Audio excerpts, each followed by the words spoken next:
السلام عليكم ومرحبا بكم معايا في فيديو جديد ووصفة جديدة. كنتمنىكم تكونوا كاملين بخير وعلى خير وانتم كتشاهدوا هذا الفيديو. اليوم ان شاء الله غادي نشارك معكم وصفة او صباغة طبيعية ديال تلوين الشعر باللون بني. واحد الوصفة رائعة البنات، كتعطي واحد اللون زوين بزاف وفي نفس الوقت كتعالج لينا الشعر ديالنا من جميع المشاكل. يعني كنصبغوا شعرنا وكنعالجوه في نفس الوقت. وصفة البنات مجربة ورائعة، زوينة بزاف، كتعطيكم واحد النتيجة زوينة. كتوقف التساقط البنات، كتخفي الشيب نهائيا من المرة الأولى، وكتقوي الشعر وكتطولو. وصفة البنات راه رائعة ومجربة كيف ما قلت لكم. وصفة رائعة بزاف بزاف، كتعطي واحد النتيجة زوينة البنات من الاستعمال ديالها الثالث. كتشوفوا الشعر ديالكم بدا كيخلف والشعر كيبدا كيطول وما تيبقاش كيتساقط. وصفة زوينة بزاف، كنتمنى تجربوها وكنتمنى هذا الفيديو يعجبكم، وكنتمنى تدعموني بلايكات ديالكم وبارطاج هكا مع الاهل والاحباب.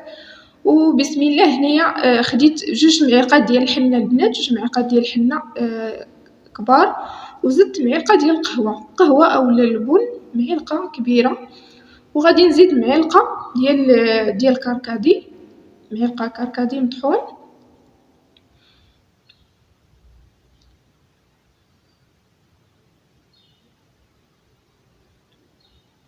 كما قلت لكم البنات راه صباغه طبيعيه كما كتشوفوا، وفي نفس الوقت كتعالج لنا الشعر وكتعطينا واحد النتيجه زوينه بزاف. غادي نزيد معلقه ديال الكاكاو اولا ساشي ديال الكاكاو البنات، اللي هذا ديال الساشي انايا كيجيني احسن من هذاك ديال العبار، لا في اللون ديالو ولا في زعما في المواد، زعما احسن من هذاك ديال العبار. المهم غادي ندير ساشي اللي فيه معلقه كبيره، وغادي غادي نزيد غادي نجمع الخليط البنات بالماء السخون.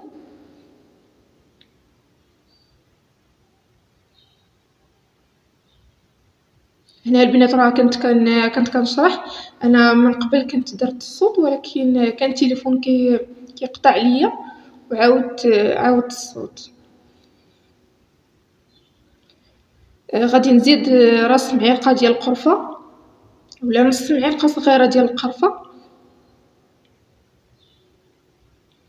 وغادي نزيد واحد شويه ديال القرنفل اولا المسمار كما تيقولوا الاخوات بعد الدول. المسمار يعني مطحون، زدت راس معلقه.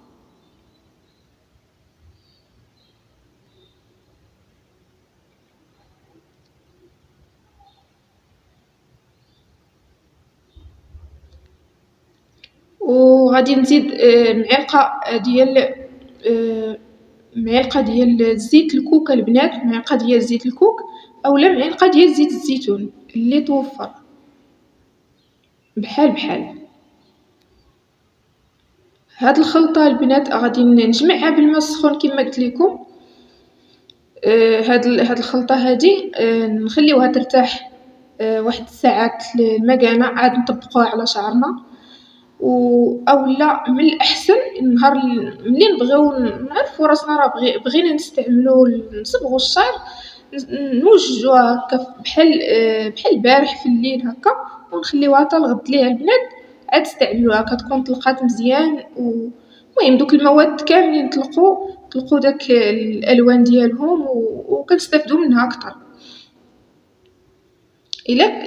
الا كنتو مزروبين خليوها على الاقل ترتاح واحد الساعه، يعني تطلق هذيك المكونات ديالها يطلقوا، ومن بعد نستعملوها على شعرنا يكون نقي البنات، ونرشوه شويه بالماء باش كتعطينا نتيجه زوينه. ملي تيكون شعر نقي ونرشوه شويه بالماء كتعطينا نتيجه زوينه.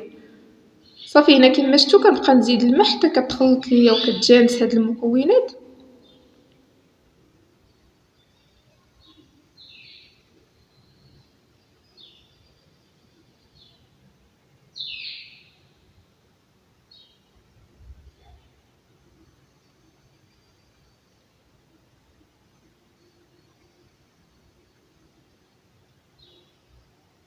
الوصفة البنات كنستعملوها 3 المرات في الأسبوع، ممكن نستعملوها حتى 4 المرات في الأسبوع، كتبقاو تستعملوها حتى كتعطيكم اللون اللي نتوما حتى كتوصلوا للون اللي نتوما باغيين، راه كتعطي واحد اللون زوين بزاف، وحتى الشيب كتغطيه من أول مرة كتعطيه واحد اللون واحد الماغو في الشيب البنات كتعطي واحد الماغو زوين.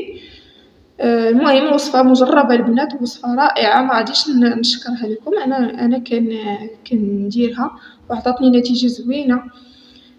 كنتمنى هاد الفيديو يعجبكم، وكنتمنى متبخلوش عليا بالتعليقات ديالكم ولايكات ديالكم وبارطاج مع الأخوات ديالكم والأهل والأحباب، ونتلاقاو إن شاء الله في فيديو جديد ووصفة جديدة إن شاء الله. بزاف الوصفات غادي يكونوا ديال زيادة الوزن، بزاف الوصفات منوعين إن شاء الله.